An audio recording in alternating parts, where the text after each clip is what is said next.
Good morning guys, সবাইকে রাধে রাধে। তো এখন বাজে 4টা, ভোর 4টা। তো এখন যাচ্ছি আমরা বৃন্দাবন, কারণ এখন আছে হরিয়ানা সেক্টর 65। তো এখান থেকে যাচ্ছি বৃন্দাবন। তো এখান থেকে বৃন্দাবন অনেকটাই দূর। তো বাইক নিয়ে যাচ্ছি, আমি যাচ্ছি আর আমার সাথে যাচ্ছে দাদা। তো আর আমি এখন বাইক নিয়ে বৃন্দাবনের জন্য বেরালাম। বাকিটা বৃন্দাবনে গিয়ে দেখাচ্ছি।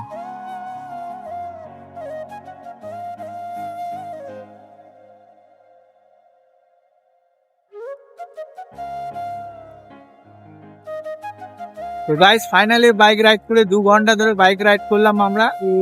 আর এখান থেকে বৃন্দাবন 56 কিলোমিটার, মানে আরো 1 ঘন্টা আমাদের বাইক রাইড করতে হবে। তো এই জায়গাটাতে বাইক রাইড করে ক্লান্ত হয়ে কিন্তু একটু রেস্ট নিচ্ছি। আর আমি আছি আর এই যে দাদা। আর এই লোকেশনটা ঠিক কোথায় বলতে পারছি না। আমরা যাবো এই সোজা, আর 56 কিলোমিটার গেলে বৃন্দাবন। তো দেখা হচ্ছে বৃন্দাবনে যে। তো গাইস ফাইনালি বৃন্দাবন চলে এসেছি। আর আরো আগে আসতাম, কারণ আমাদের একটা ভুল হয়ে গেছিল।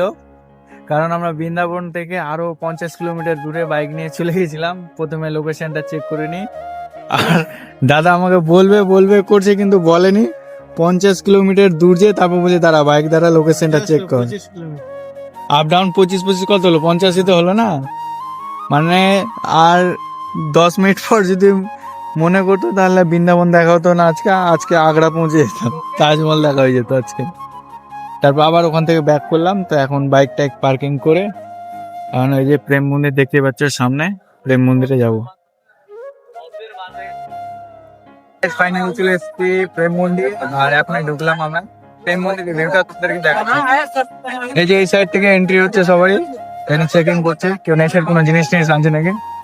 প্রেম মন্দিরের ভিতরটা পুরো অসাধারণ গাইস।